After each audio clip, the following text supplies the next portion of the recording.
English. Hey there, English learners. Welcome to another episode of English Every Day. I'm Jason. And I'm Julia. We're so excited to have you join us today for what I think is going to be an incredibly useful episode. Absolutely. Today we're talking about something that can really transform your English speaking skills, natural-sounding phrases that native speakers use all the time. That's right. You know, learning vocabulary and grammar is essential, but there's something special about using those everyday expressions that just makes you sound more fluent. Exactly. I often hear from our listeners that they can form grammatically correct sentences, but they still feel like they sound a bit formal or textbook-like. Oh, I hear that all the time too. There's a big difference between knowing English and sounding natural in English. 100%. Think about it this way. You might know how to say, I am uncertain about that information, which is perfectly correct. But a native speaker would more likely say something like, I'm not sure about that, or even, I'm not too sure about that one. Right. Both communicate the same idea, but one sounds like natural conversation, while the other sounds a bit robotic. So today we're going to share dozens of phrases that will help you sound more like a native speaker in your everyday conversations. We've organized these phrases into different categories to make them easier to remember and use. And we'll be demonstrating them through little conversations between us, so you can hear how they sound in context. Before we dive in, I want to remind everyone that the goal isn't to memorize every single phrase we mention today. Absolutely not. Pick a few that resonate with you and start incorporating them into your conversations. It's about progress, not perfection. Well said. Shall we start with some common phrases for everyday conversations? Let's do it. So the first category is what I call everyday conversation starters and fillers. These are those little phrases that make your speech flow more naturally. A great example is, I was wondering. This is such a useful phrase for making polite requests or asking questions. Instead of directly saying, "Can you help me?" you might say, "I was wondering if you could help me with this." It softens the request, making it sound more considerate and less demanding. Let's try a quick dialogue. Jason, imagine we're colleagues and I need your help with a project. Sure thing. Hey Jason, I was wondering if you could take a look at this report before I submit it tomorrow. I'd be happy to. I'm a bit tied up right now, but I can get to it later this afternoon. Does that work for you? That works perfectly, thanks. And did you notice how Jason used, "I'm a bit tied up," instead of just saying, "I'm busy"? That's another natural phrase.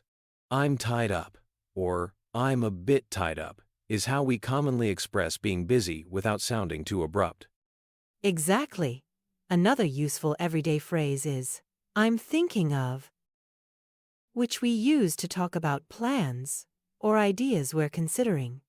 For example, I'm thinking of taking a cooking class next month sounds much more natural than, I plan to attend a cooking class next month. It has that conversational quality that textbook English often lacks. Let's try another one. As far as I know.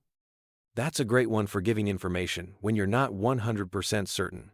For instance, as far as I know, the meeting is still happening tomorrow.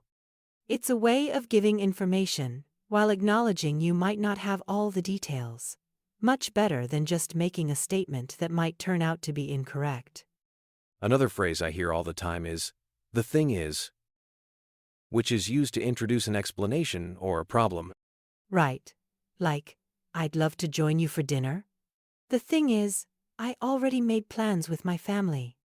It's a gentle way to introduce a contradiction or explanation. Now, what about to be honest or honestly? Oh, these are used constantly. They don't necessarily mean the speaker was being dishonest before.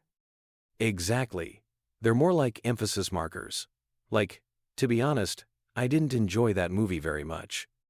It signals that you're sharing your genuine opinion or feelings. Native speakers often use it before expressing something slightly negative or contradictory. Let's move on to our next category, idiomatic expressions for emphasis. These are phrases that add color and emphasis to your speech. They're not always logically transparent, which is why they can be tricky for learners. A classic example is, believe it or not. We use this when we're about to say something surprising. Like, believe it or not, I've never been to New York City. And then there's, as a matter of fact, which we use to introduce additional, often surprising information. For example, I enjoy running. As a matter of fact, I've completed 3 marathons. It's stronger than just saying, actually, or, in fact. It really emphasizes the point you're making. Another great one is, to put it simply, or simply put. These phrases are used when you're about to explain something complex in easier terms. Right. Like, the economic situation is complicated, but to put it simply, we're spending more than we're earning. I also love, if you ask me, which is a casual way of introducing your opinion. Yes, instead of saying, in my opinion, which sounds a bit formal, you might say, if you ask me, the blue one looks better. Let's demonstrate some of these in a dialogue. Imagine we're discussing a movie we just saw. What did you think of that new sci-fi film, Julia? Believe it or not, I actually enjoyed it more than I expected to. The special effects were amazing. As a matter of fact, I read that they spent over $200 million on those effects alone. Wow, that's impressive. If you ask me, though, they could have spent a bit more time developing the characters. To put it simply, the plot was messy, but the visuals made up for it. See how we incorporated several of these expressions naturally. They help add emphasis and make the conversation flow. Now, let's talk about phrases for expressing opinions confidently. These are really useful in discussions and debates. A common one is, I feel strongly that, or I feel strongly about. This communicates that you have a firm opinion on something. For example, I feel strongly that children should learn a second language from an early age. Then there's, from my perspective, or from where I stand, which acknowledge that you're sharing your viewpoint, while respecting that others might see things differently. Like, from my perspective, working from home improves productivity, but I understand some people prefer the office environment. Another useful phrase is, based on my experience, which grounds your opinion in personal experience, rather than just abstract thought. That's a persuasive way to share an opinion. Based on my experience teaching English for 15 years, starting with conversation practice yields better results than focusing solely on grammar. And don't forget, I'm convinced that, which expresses a strong belief. Yes, I'm convinced that practice is more important than talent when learning a language. Let's demonstrate these in another dialogue. Let's say we're discussing approaches to language learning. What do you think is the most effective way to improve speaking skills, Julia? Based on my experience, regular conversation practice with native speakers is crucial. What about you? I feel strongly that learners need to get comfortable making mistakes. From where I stand, being afraid to speak incorrectly is the biggest barrier to progress. I agree completely. I'm convinced that immersion is key, even if it's just watching shows or listening to podcasts in English every day. From my perspective, it's really about finding what works for your personal learning style. Some people thrive with structured lessons, while others learn better through natural exposure. That was great. Now let's move on to our next category, conversational connectors. These are the little phrases that help transition between ideas and keep the conversation flowing smoothly. One of the most common is by the way, which is used to introduce a new topic that's not directly related to what you were just talking about. Right, like, the report is due on Friday. By the way, did you see the email about the company picnic? Then there's speaking of which is used when something mentions reminds you of a related topic. For example, I need to buy some new running shoes. Speaking of which, are you still going jogging every morning? Actually is another really common connector. It's often used to correct something or introduce a contradictory statement. Like if someone says, "You're from California, right?" You might respond, "Actually, I'm from Oregon." On top of that is great for adding another point, especially when you're listing complaints or advantages. Yes, the restaurant had amazing food. On top of that, the service was exceptional. And don't forget, that reminds me, which is similar to speaking of which, but can be used to introduce something that might seem more tangentially related. For instance, I saw that movie last weekend. That reminds me we should plan our cinema trip for next month. Let's put some of these into practice with another dialogue. Let's imagine we're catching up after not seeing each other for a while. So how have you been, Julia? Still living downtown? Actually, I moved to the suburbs last month. I needed more space, and it's much quieter out there. That makes sense. I've been thinking about moving myself. By the way, have you tried that new coffee shop on Main Street? Not yet, but I've heard good things. Speaking of which, are you still doing that coffee tasting course? I am. It's been really interesting learning about different beans and roasting methods. On top of that, the instructor is fantastic. That reminds me, I have some specialty coffee I brought back from Colombia that you might like to try sometime. These connectors might seem small, but they make such a difference in how natural your conversation sounds. Absolutely. Without them, conversations can feel choppy or abrupt. These little phrases help ideas flow into each other. Now let's talk about phrases for reacting to information. These are crucial for showing you're engaged in the conversation. Yes, instead of just saying good or interesting, native speakers have many ways to react more expressively. For instance, you don't say, or no way, express surprise at what someone has just told you. And that's a relief. Is perfect when you hear good news that resolves a worry. If someone shares difficult or sad news, you might say, "I'm sorry to hear that," or "That must be tough." For happy news? That's fantastic. Or good for you. Sound much more enthusiastic than just saying good. And when someone tells you something interesting, instead of just saying interesting, you could say fascinating, or I had no idea. Let's demonstrate these reaction phrases in a conversation. Did I tell you I'm starting my own podcast next month? No way. That's fantastic. What's it going to be about? Language learning strategies for busy professionals. I've been planning it for months. I had no idea you were interested in that. Though thinking about it, it makes perfect sense given your background. Thanks. I'm a bit nervous about the technical aspects, though. That must be tough, but I'm sure you'll figure it out. If you need any help testing it, let me know. That's a relief, actually. I might take you up on that offer.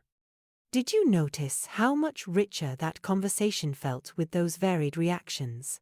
Simple responses like good or okay can make you seem disinterested, even if you're not. Exactly. These phrases show you're actively listening and engaged. Let's move on to phrases for clarification and checking understanding. These are super useful when you're not sure you've understood correctly or when you need more information. Instead of saying, "I don't understand," you might say, "Could you elaborate on that a bit?" Or, I'm not following you, sounds more natural than, I don't understand you. "Let me see if I've got this right," is perfect for checking your understanding. And, in other words, helps you restate something to confirm understanding. Don't forget. So what you're saying is, which serves a similar purpose. Let's show these in action with another dialogue. The key to improving your accent is focusing on the musicality of the language rather than individual sounds. I'm not following you. Could you elaborate on that a bit? Sure. Think of language as having a rhythm and melody, like music. Each language has its own unique pattern. Let me see if I've got this right. So what you're saying is that I should pay attention to the overall flow and intonation patterns, rather than obsessing over pronouncing each sound perfectly. Exactly. In other words, listening to native speakers and mimicking the rhythm of their speech can be more effective than drilling individual sounds. That makes much more sense now, thanks. These clarification phrases are especially valuable for language learners because they help you manage conversations even when you don't understand everything. Absolutely. They keep the conversation flowing and help you learn at the same time. Now, let's talk about hedging language phrases that soften statements or make them less direct. English speakers, especially in certain cultures like British or Canadian, often use these to sound less abrupt or dogmatic. Instead of saying, "This is wrong," you might say, "I'm not entirely convinced by this approach." Or, you could soften a criticism with, "It seems to me that," or "I tend to think." Sort of and kind of are very common hedging phrases too.